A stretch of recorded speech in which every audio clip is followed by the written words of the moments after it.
Þegar við tölum að lita efni, erum við venjulega að tala að lita efnið eins og það leggur sig, svo að allur vefnaðurinn verður í einum, jöfnum og samfelldum lit.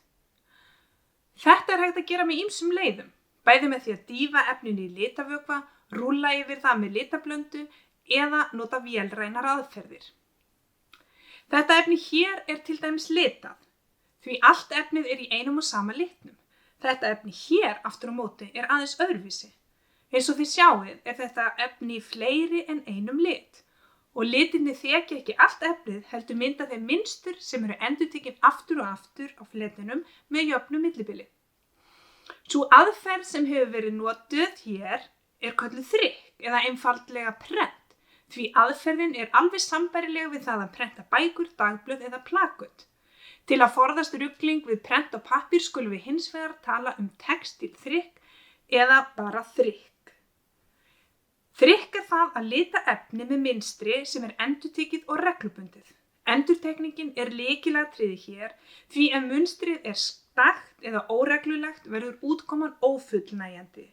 Ef ætlunin að búa til þrykk listaverk sem einstakt og sama hátt og málverk sem bara til í einu eintaki, að sjálfsögðu allt leyfilegt, en textílhönnuðir sem vinna með þrykkt efni til fatagerðar leggja mikla áherslu á ofurnákvæmni þar sem allt mælt upp á millimeter.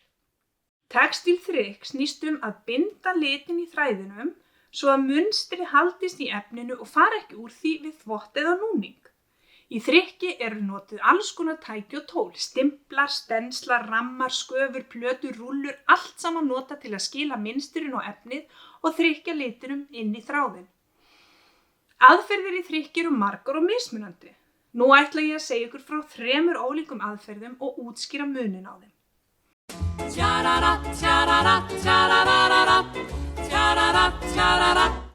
Fyrsta aðferðin að stimpla á efni þar sem hönnuðurinn þrykki með plötu sem hefur handskorið mynstur. Platan oftast úr tré, en þetta í grunninn sama aðferð og við notum þegar við þrykkjum með útskorinni kartöflu eða laufblaði. Þegar munstrið hefur verið ákveðið og útbúið liturinn borinn á plötuna og platan síðan látin stimpla efnið svo að eftir stendur speglumynd af útskorna og upphleypta mynstrinu. Platan svo þakin með lit aftur fyrir hvert skipti sem henni stimplað á efnið.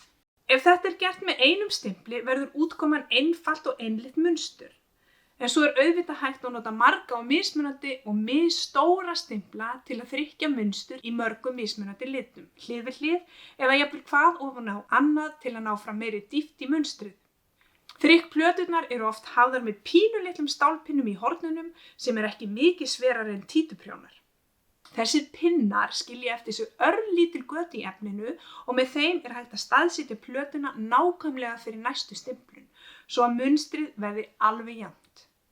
Stundum stimpluninni blanda saman við þrykk með fíltefni og þá fíltin notað til að þrykkja fleti sem eiga að vera þaktir með einum lit. Stimplun elsta þrykkaðferðin en hún þekktist í Kína á 7. öld fyrir Krist og hefur hugsanlega orðið til mun fyrr.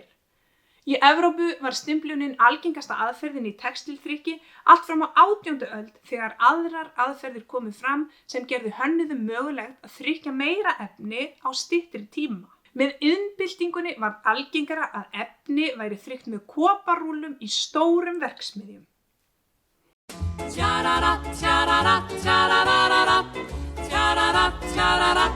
Önnur aðferðin silkiþrykk, þar sem hönnuðurinn vinnur með þrykkramma úr áli með fíngerðu neti. Áður fyrr var netið í rammanum úr silki sem útskýrir nafnið, en í dag yfirleitt notast við net úr pólíester. Þrykkrammin þakinn með seigfljótandi og þekjandi efni. Mynstrið sem á að vinna með prentað á pappír sem lagður ofan á ramman og lokaður inn í sérstöku ljósaborði. Þetta gerir það að verkum að mynstrið opnast og þykka efni skolast í burtu og þá stensillinn tilbúinn. Eftir það hægt að fara að þrykkja mynstrið á efnið.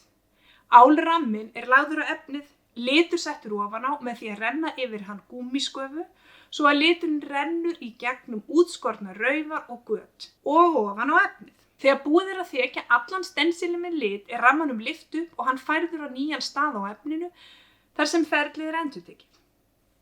Það bara þrykkt með einum ramma í einu. En rétt eins og með stimpilinn hægt að þrykkja sama flötinn oftar en einu sinni með mörgum mismunandi römmum og litum, svo að útkoman verður marglitt munstur.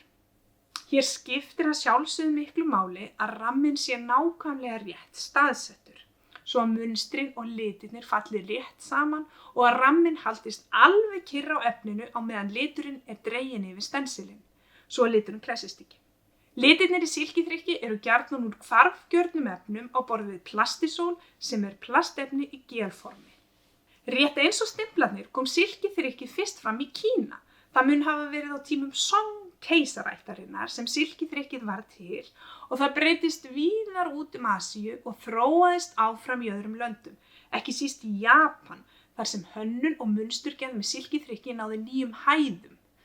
Tæknin kom ekki til Evrópu fyrr en seint á 18. öld og náði engri raunverulegri útbreiðslu á Vesturlöndum fyrr en og eftir 1920 þegar fatahönnuðir sem einbeittu sér að hátísku varningi fóru að tileinka sér aðferðina. Þrykk með koparrúlum í verksmiðjum var besta leiðin til að þrykkja efni í miklu magni, en þegar kom að því að þrykkja minna upplag á viðráðanlegu verði varð silkiþrykkið góður valkostur. Silkiþrykkið var viðurkennd aðferð í listheiminum og eftir 1960, ekki síst vegna þess að bandaríski listamaðurinn Andy Warhol notaði aðferðina til að skapa heimsfræg listaverk. Þeirra þekktust vafalaust þrykkimyndirnar af leikoninni Marilyn Monroe sem þrykktar með skærum og æpandi litum.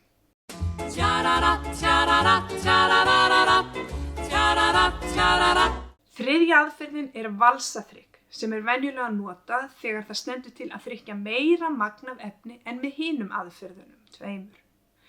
Valsaþrykkið skilvirkasta aðferðin af þessum þremur og með því hægt að þrykkja marga liti samtímis, jafnvel allt upp í 10 eða 12 liti. Efninu þó rennt undir rúllur sem snúast og hver og ein rúlla hefur sitt sérstaka munstur og sinn sérstaka lit. Með því að stilla rúllurnar saman hægt að láta munsturinn flæða saman í einu rennsli.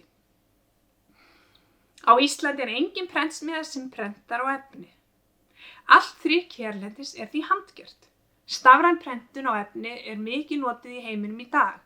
Þá mynstrið ýmist hand- eða tölvuteiknað tekið inn í tölvu þar sem öll smáatriði, til dæmis litur og form, útfæri nákvæmlega og loks ýtt á einn hnapp og efnið prentað.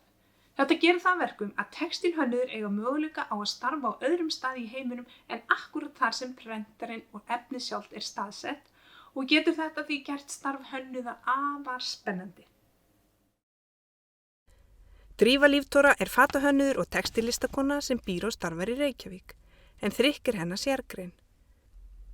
Drífa notar silkiþrykk til að skapa símunstur á stóra efnisstranga og þegar munstri hefur verið þrykkt að fullu sníður hún sjálf föt úr efninu. Hjá Drífu hver flík einstök og engin fjöldaframleiðsla á dagskrá. Það sem ég að fást við að ég að þrykkja mikið bara símunstur með hvarfgjörnum litum. Já, símunstur, góð símunstureining í rauninni, þá það bara eins og eining, og svo endurtekur hún sig og þá ræður hún náttúrulega hvernig þú vilt hafa endurtekninguna. Og þú vilt bara hafa hana, alveg beint í röð, svona eins og rúðustrikað blaðið eða hvort þú vilt, leggja áherslu á, að gangi svona upp eða meira, eins og múrsteinar eða þannig, Þannig að það alveg til alls konar mismunandi endurtekningar. Ég kannski mest í augnablikinu að notast við bara svona rúðu endurtekningu, Af því að ég að þrykkja aðallega bara á efni og ekki bara eitthvað stuttur ámbóli, heldur, alveg svona heila fleti, þá notast ég við hvarfgjarna liti, þannig að þá blanda maður sérstaka kvóður sem með hjálparefnum og annað slíkt til þess að síðan þau ert búin að þrykkja og búin að, fixera efnið, þá fer liturinn inn í þráðina af efninu í staðinn fyrir að liggja bara fastur ofan á eins og með mikið af svona logobólum eða þannig. Svona almennt séð þá þetta miklu stabíla þrykk og miklu betra líka bara af því að þá getur efnið síðan þegar maður búinn að fixera þá getur efnið bara hreyft sig alveg eins og í upphafi, alveg eins og efni á að hreyfa sig. Það verður ekkert svona fast með lími sem að gera það að verkum að efnið hreyfist öðruvísi.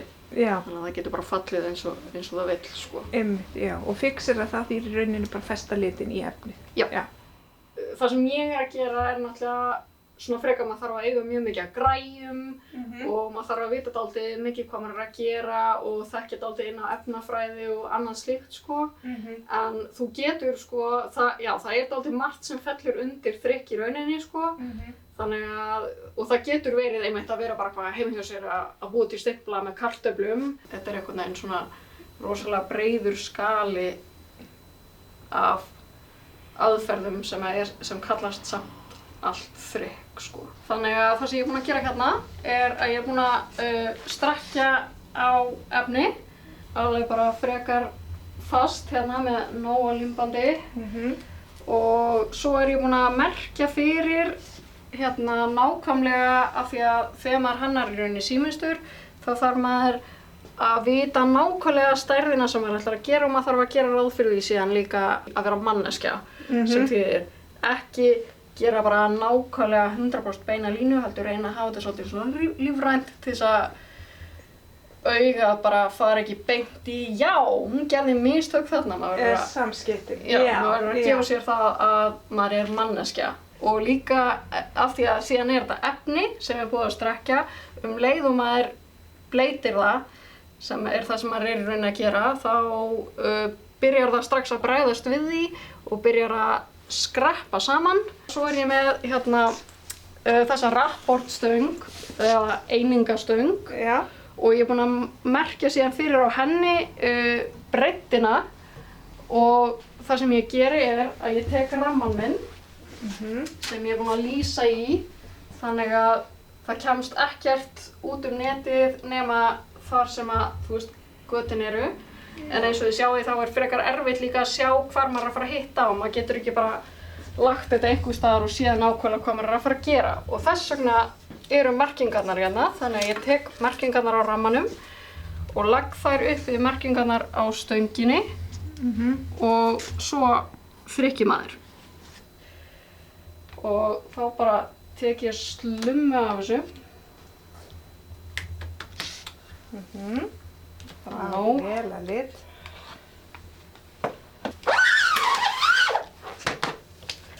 Og þá legg ég þetta bara nákvæmlega hérna upp við.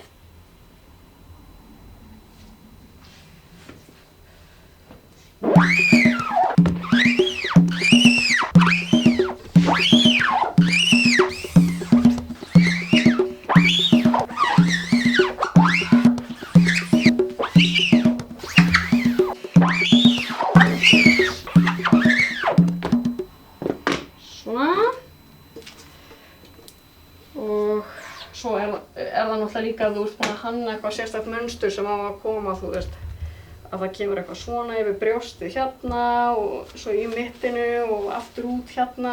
Þá myndirðu kannski ekki endilega búa til flíkina fyrst, heldur fyrst búa til efnið bara með það í huga að flíkin verður nákvæmlega svona. Í staðinn fyrir að, þú veist, búa bara til efni og fara út í búð og kaupa bara eitthvað mynstrað efni og svo snýður það bara einhvern veginn. Býð þá til bara heila mynstraða fleti og svo snýði ég síðan seinna úr þeim og þá þrykki ég þá með það í huga hvernig snýðið verður eftir því, þú veist, hvernig ég vil að, þú veist, litagratringin falli á líkamanum og svona en hérna, þannig að ég þarf að pæla í því en annars er þetta bara svona heilir fletir og ég er ekkert að, þú veist, ég panta bara efni á rúllum inn í stúdíóið til mín, ég fæ ekki einhverja lérftspoka eða þú veist, hettupeysu eða eitthvað, ekkert svoleiðis. Rauði er allt sami liturinn, sko, þá er langa einfaldast að byrja bara á honum í staðinn fyrir að vera að gera, þú veist, þrykki annarkvort stæði hérna, þú veist, og svo aftur hérna þá er bara hætt við því að það komi bara villur, sko. Þannig að það er gott að vera með svona einn grunn sem er, þú veist, mjög stabíl, sko.